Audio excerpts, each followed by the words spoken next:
Welcome to Abba Memorabile from Time Beyond Memory. I'm Drake, And I'm Holly, where ancient wisdom meets modern minds. brought to you by the most ancient anamnetic order of Trikala for seekers everywhere, whether you're walking with us or simply curious about the path.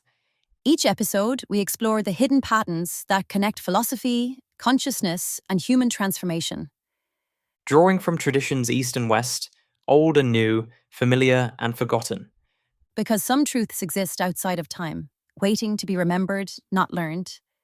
On this episode, we're decoding 13 cryptic lines that have captivated mystics, alchemists, and philosophers for over 1,000 years.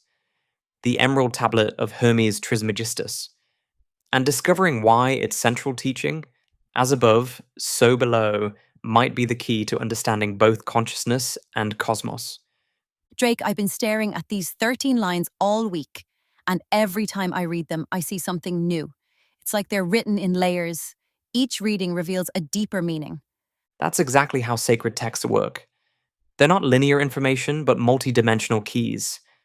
The Emerald Tablet especially.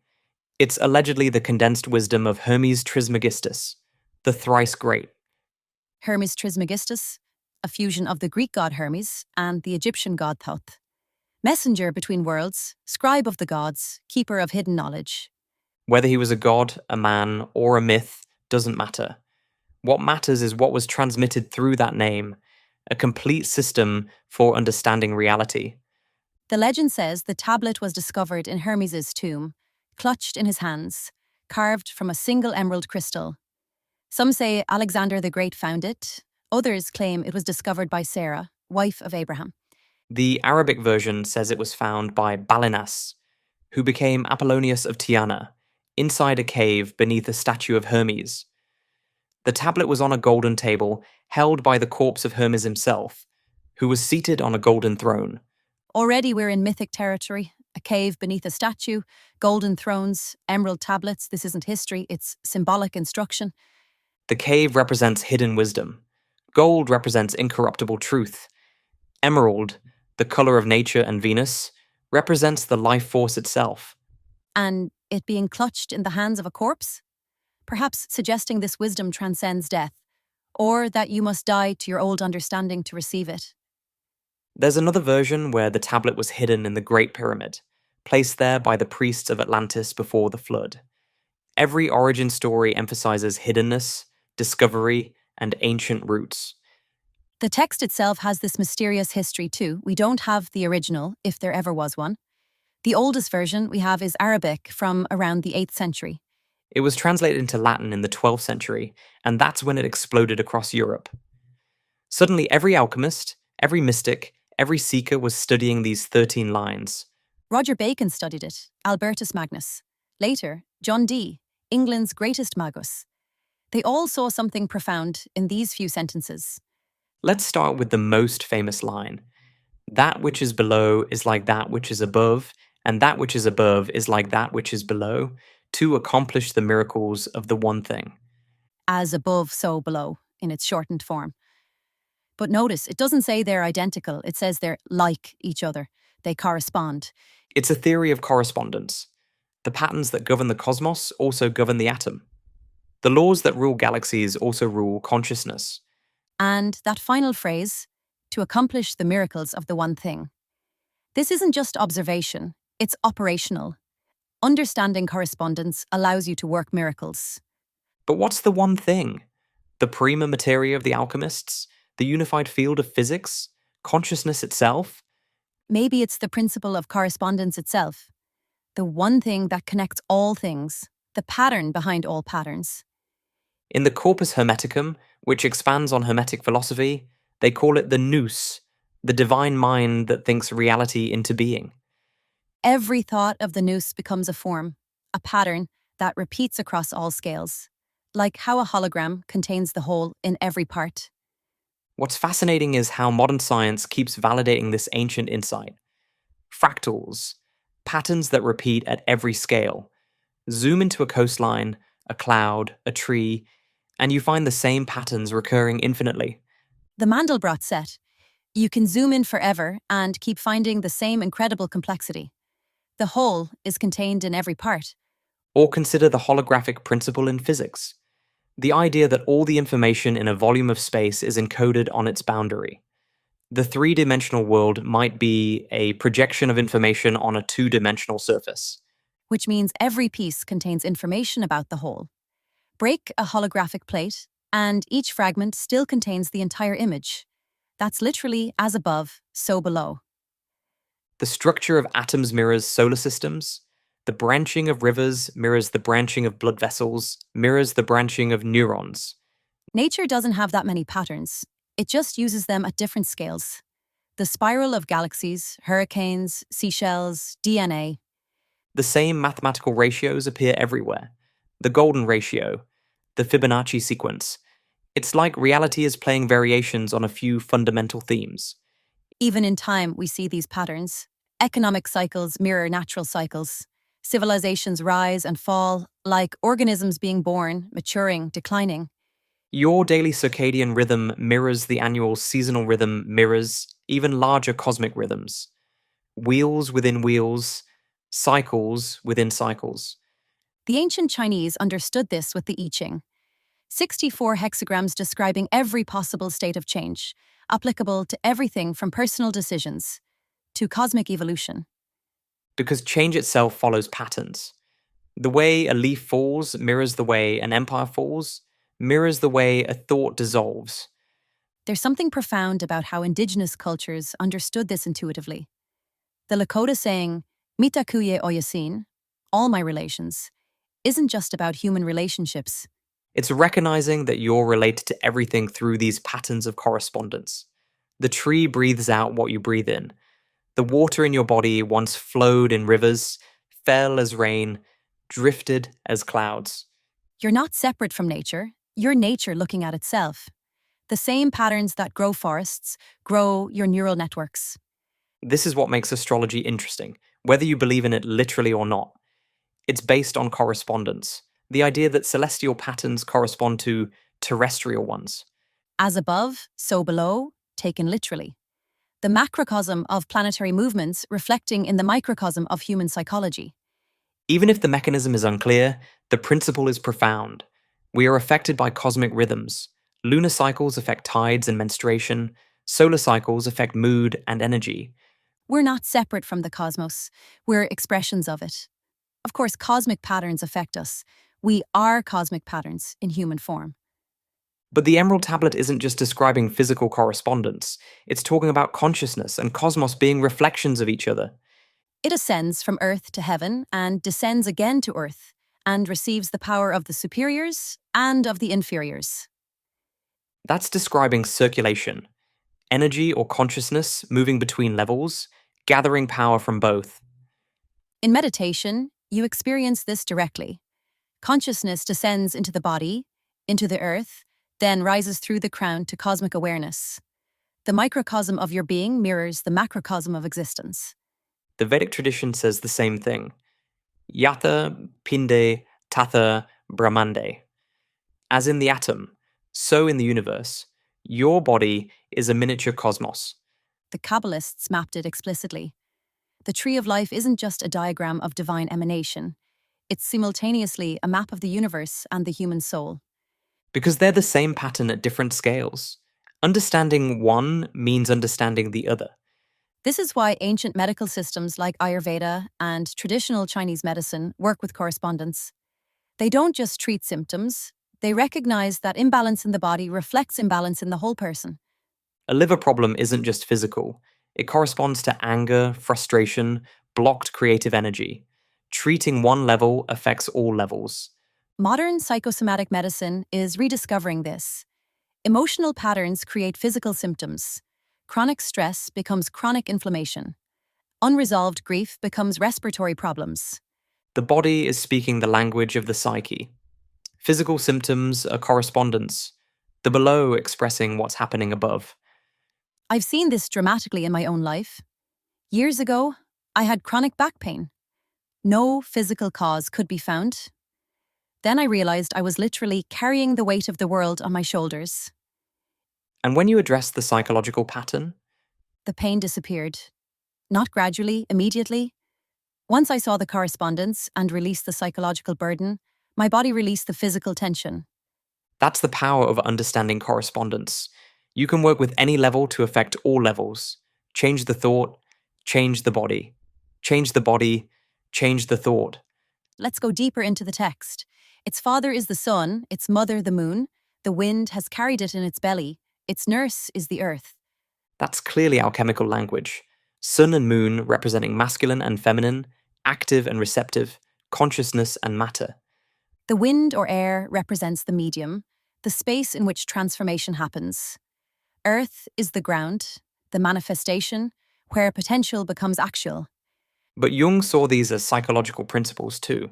The sun is conscious awareness, the moon is the unconscious, their child is the integrated self. And notice the family metaphor. Creation happens through relationship, through the marriage of opposites. You need both sun and moon, both active and receptive. The wind carrying it in its belly. That's gestation, the invisible period where transformation happens before manifestation. Like ideas developing in the unconscious before emerging into awareness. On earth as nurse, not mother. The mother gives birth, but the nurse sustains. Earth provides the environment where what's been born can grow. This maps onto any creative process. The initial inspiration, sun, meets receptive imagination, moon, gestates in contemplation, wind, and finally manifests in form, earth. But there's another layer. In Egyptian cosmology, which heavily influenced Hermeticism, the sun was Ra, traveling through the underworld each night, dying and being reborn. The moon was associated with Thoth himself, the record keeper, the one who remembers all cycles. Together, sun and moon represent the eternal dance of forgetting and remembering. Wind in Egyptian thought was the breath of life, what animated the clay of the body. And earth was Geb, the foundation that supported all existence. So the tablet might be encoding Egyptian creation mythology alongside alchemical process. Layers upon layers of meaning. This is what makes the tablet so enduring. It works on multiple levels simultaneously. Physical, psychological, spiritual, mythological, all true at once. Separate the earth from the fire, the subtle from the gross, gently and with great ingenuity. That's instruction for inner work.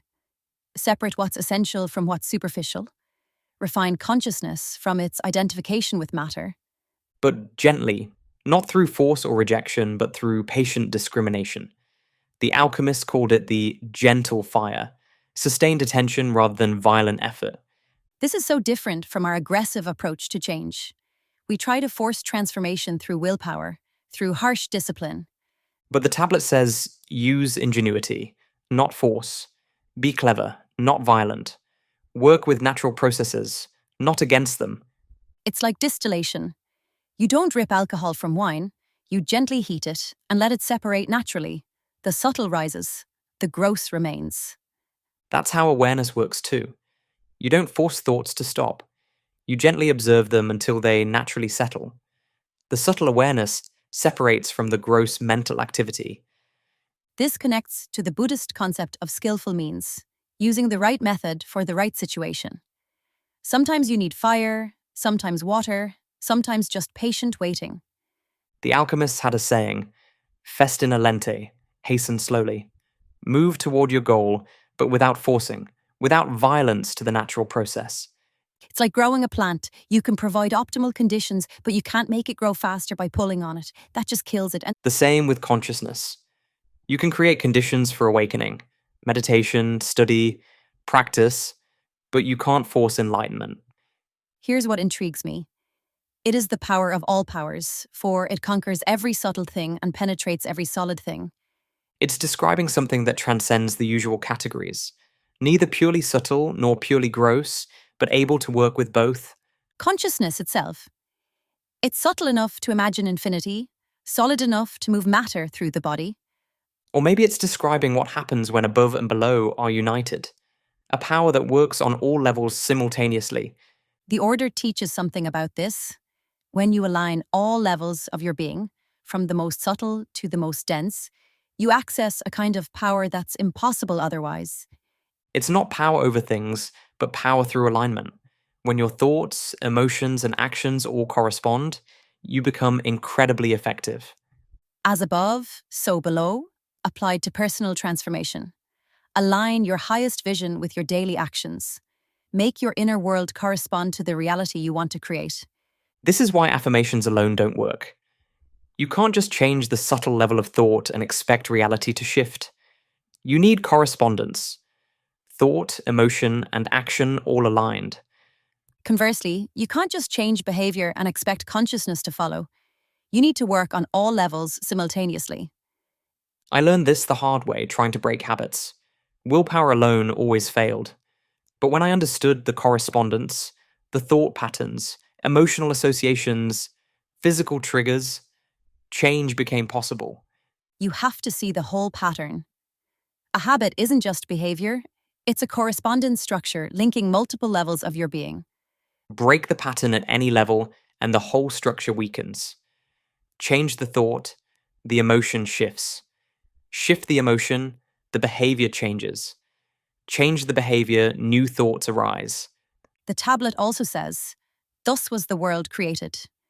It's claiming this principle of correspondence is how creation itself works. Not through a single act, but through reflection, mirroring. The one becomes many through creating images of itself at different scales. Like how a thought becomes reality. First, it exists in the subtle realm of mind, then descends through emotion, intention, action, until it manifests physically. Every creation follows this pattern. A building exists first in the architect's imagination, then in blueprints, then in physical form. As above in thought, so below in matter. But here's the radical claim. It works both ways. That which is below is like that which is above. Changing the physical changes consciousness. That's why ritual and ceremony are universal. Moving the body in sacred patterns creates corresponding patterns in consciousness. Stand in a power pose, and you feel more confident.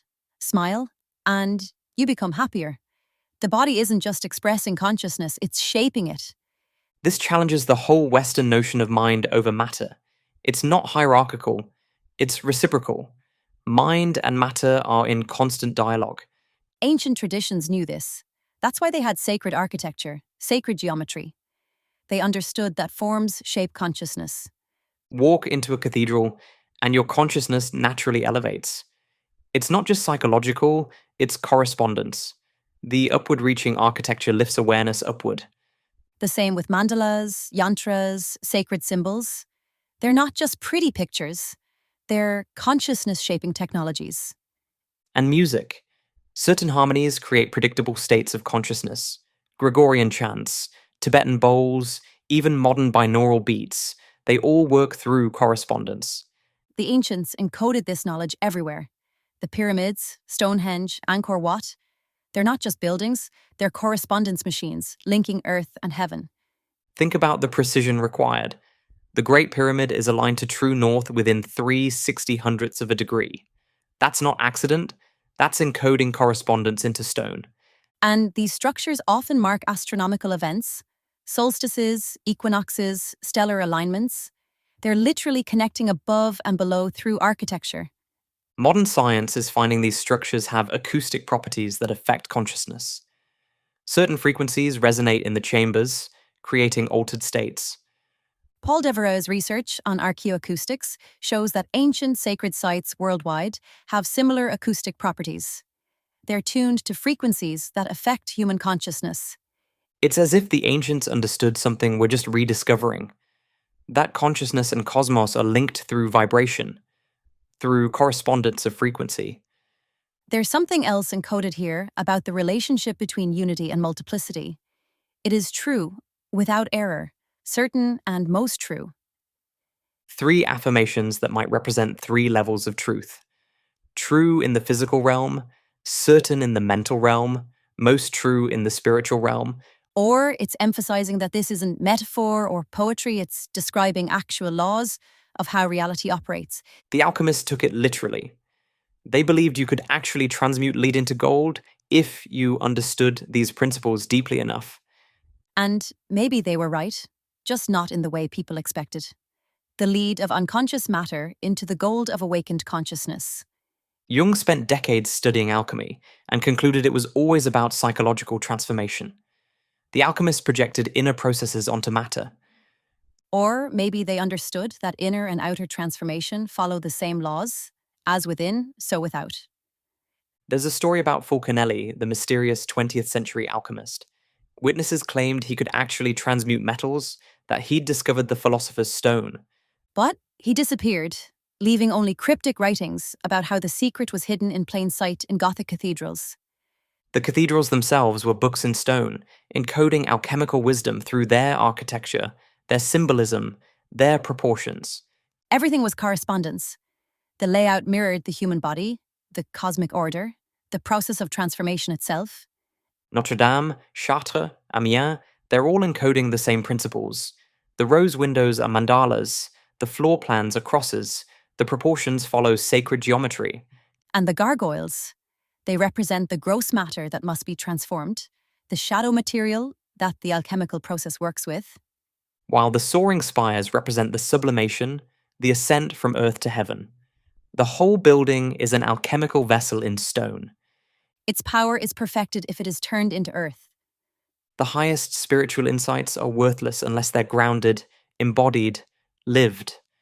That's the mistake of purely transcendent spirituality, trying to escape to above without integrating below. True power comes from circulation. Wisdom descends into practice, practice ascends into wisdom. The circuit must be complete. This is why the Hermetic tradition influenced both mystics and scientists. It doesn't separate spirit and matter. It shows how they're two faces of the same reality.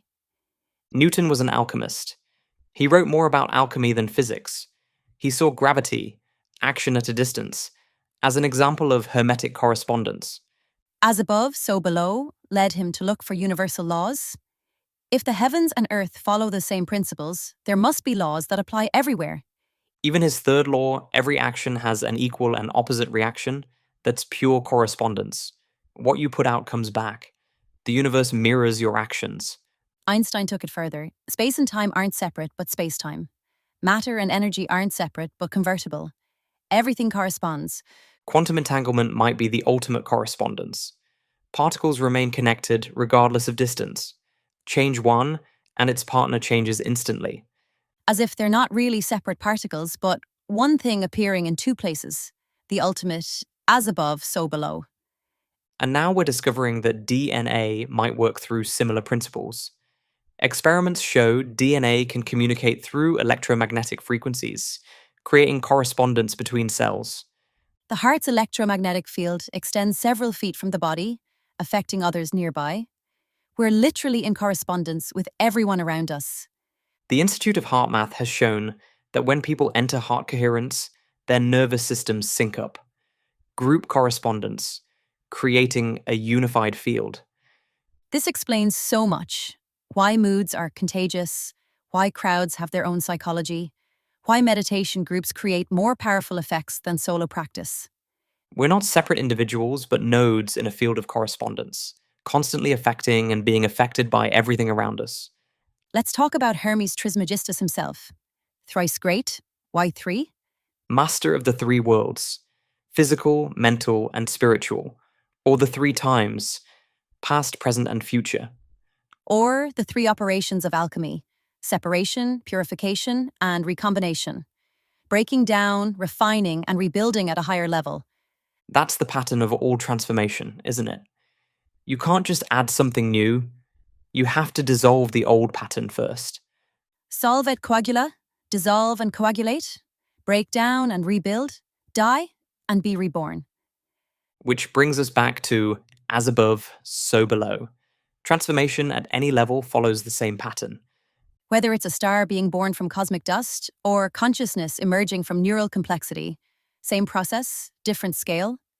The three also represents integration. Thesis, antithesis, synthesis. Two opposites creating a third that transcends both. That's what Hermes represents, the integration of Greek and Egyptian wisdom. Not choosing one over the other, but finding the higher unity. He's also psychopomp, the guide between worlds. He doesn't belong to heaven or earth, but moves freely between them. That's what we're called to become. Not purely spiritual or purely material, but integrated beings who can work with both. In the Greek tradition, Hermes invented the lyre by finding a tortoise shell and adding strings. He took something dead and made it sing. Perfect metaphor for transformation, taking the dead matter of our unconscious patterns and making them sing with new life. And then he traded the lyre to Apollo for the caduceus, the staff with two serpents, traded music for medicine, art for healing. The caduceus itself is pure correspondence. Two serpents, dual forces, wrapped around a central staff, creating harmony from opposition. It's the DNA double helix, the Ida and Pingala of yoga, the balance of opposites that creates life. Some say the caduceus represents the kundalini rising through the chakras, the ascent from earth to heaven within the human body. There's one line that always puzzles me. Thus you will have the glory of the whole world, and all darkness will flee from you. It's making a promise. Master these principles, and you'll have both understanding and power. But what kind of glory? What kind of power? Maybe the glory of seeing how everything connects, the power of working with natural law instead of against it. The darkness that flees could be ignorance, unconsciousness, the illusion of separation. When you truly understand, as above, so below, you see yourself in everything and everything in yourself. The darkness of isolation dissolves. You become what the text calls Hermes Trismegistus, not a person, but a state of consciousness. 3 times great because you've integrated all levels. It reminds me of the Buddhist teaching about the 3 bodies of Buddha: the physical body, the bliss body, and the truth body. Different levels of the same reality. Or the Christian Trinity, Father, Son, Holy Spirit, different aspects of the one divine nature. These aren't different religions saying different things. They're all pointing to the same structure of reality, just using different languages. That's the deeper meaning of correspondence. All wisdom traditions are describing the same patterns because they're all observing the same reality. Like blind people describing an elephant. One touches the trunk, another the leg, another the tail. Different descriptions, same elephant. But if you understand correspondence, you can see how all the descriptions fit together. The trunk and leg and tail are all elephant, just at different points. The modern world desperately needs this understanding. We've split everything, mind from body, humanity from nature, science from spirituality. But as above, so below says these aren't separate realms. They're the same patterns expressing at different scales. Climate change makes sense through this lens. The chaos in our consciousness manifests as chaos in our climate. The inner and outer environments mirror each other. Which means healing one requires healing the other. You can't fix the world without fixing consciousness. You can't transform consciousness without engaging the world. That's why the order emphasizes all 3: mind, body, spirit. They're not separate paths, but corresponding levels of the same journey. Every practice works on multiple levels simultaneously. Meditation isn't just mental, it affects your physiology. Exercise isn't just physical, it transforms consciousness. As above, so below means there are no purely local actions. Everything ripples through all levels. This understanding could revolutionize how we approach problems. Instead of attacking symptoms, we could work with correspondence. Depression isn't just a chemical imbalance. It's a correspondence pattern affecting thoughts, emotions, body, relationships, environment. Healing means addressing all levels. The same with social problems. Poverty isn't just economic, it corresponds to psychological, cultural, spiritual impoverishment. Real solutions must address all dimensions. Even technology. We create machines that mirror our consciousness. Computers process information like mechanical minds. Networks mirror neural networks. And now we're creating artificial intelligence, literally making consciousness in our own image. The ultimate as above, so below. But what consciousness are we mirroring? If we're fragmented, our AI will be fragmented. If we're integrated, our creations will reflect that integration. That's the warning hidden in correspondence. What you are gets magnified in what you create. Your shadows become the world's shadows. But also the promise: as you transform, you become a transformative force. Your integration creates integration around you. There's a responsibility in understanding correspondence. Once you know that everything affects everything, you can't pretend your choices don't matter. Every thought ripples outward. Every action creates correspondence. You're constantly creating the world through your being. Not in some new age, you create your reality way, but through actual correspondence. Your state affects other states. Your patterns evoke similar patterns. Like tuning forks, strike one, and others of the same frequency start vibrating. You're always striking notes that resonate through the field of correspondence. So, how do we apply this? How does understanding correspondence change how we live? First, recognize that your inner state creates your outer experience, not in some magical way, but through correspondence. Anxious thoughts create tense bodies, create stressful situations. But also the reverse. Changing your environment changes your consciousness. Clean your room and your mind clarifies. Move your body and your mood shifts. Look for the patterns. When something happens in your life, ask, where else is this pattern appearing? In my body? My relationships? My thinking? And remember that transformation at any level affects all levels. You don't have to tackle everything. Change one thing deeply, and everything shifts. Most importantly, stop seeing yourself as separate from the world. You're not in the universe. You're a localized pattern of the universe itself. Your consciousness isn't separate from cosmic consciousness. It's cosmic consciousness, knowing itself from your particular vantage point. As above, so below isn't just a principle, it's a recognition. You are the correspondence, the meeting point of heaven and earth. When you breathe, the universe breathes. When you think, the universe thinks. When you love, the universe loves through you. That's not metaphor. That's literal correspondence. You're not observing reality. Your reality observing itself. And that changes everything. Every action becomes cosmic. Every choice ripples through all levels of existence. Not as burden, but as opportunity. You have the power to affect the whole through working with your part. Like acupuncture, one needle in the right place can shift the entire system. You are that needle, if you understand correspondence. But it goes even deeper. The Emerald Tablet might be describing the mechanism of manifestation itself. How thought becomes thing.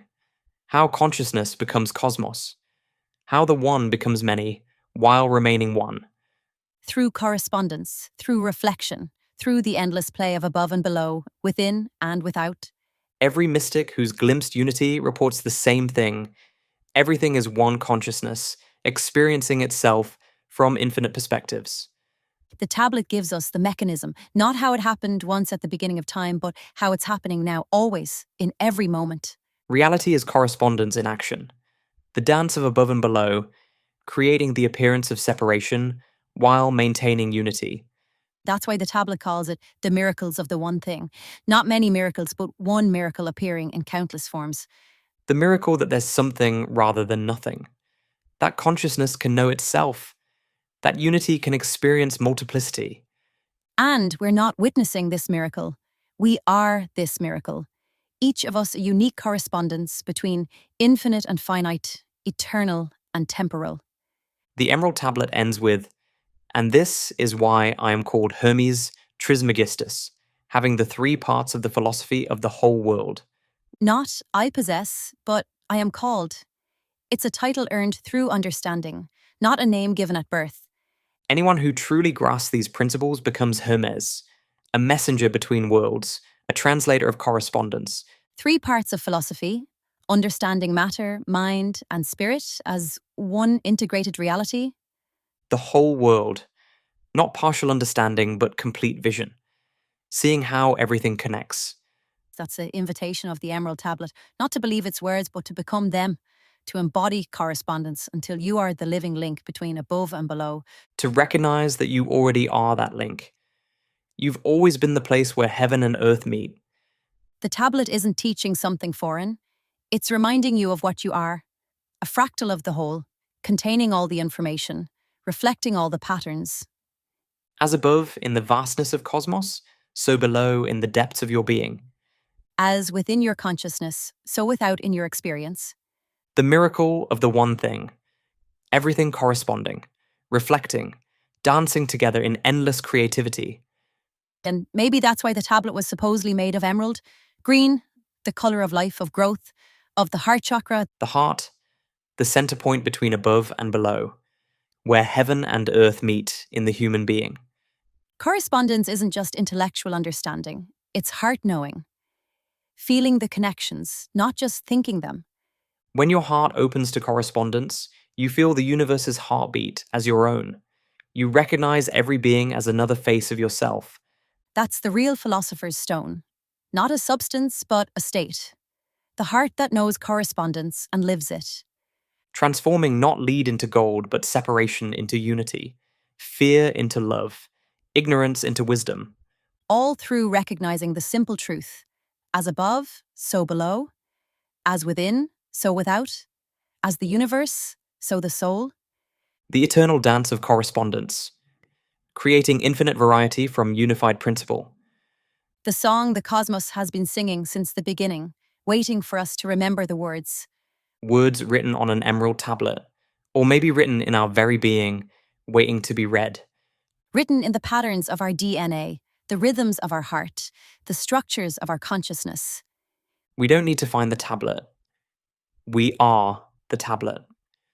Living documents of correspondence, encoding the secret in our very existence. And maybe that's the ultimate teaching.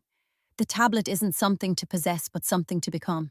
To live as correspondence, to be the bridge between worlds, to embody the principle until you disappear into it. Or until it reveals itself as you. The seeker, the sought, and the seeking. All one movement of correspondence. Thank you for joining us for this exploration. Ab immemorabili, from time beyond memory. Until next time, keep questioning, keep growing. And remember, the wisdom you seek has always been within you. You're not learning it, You're remembering it.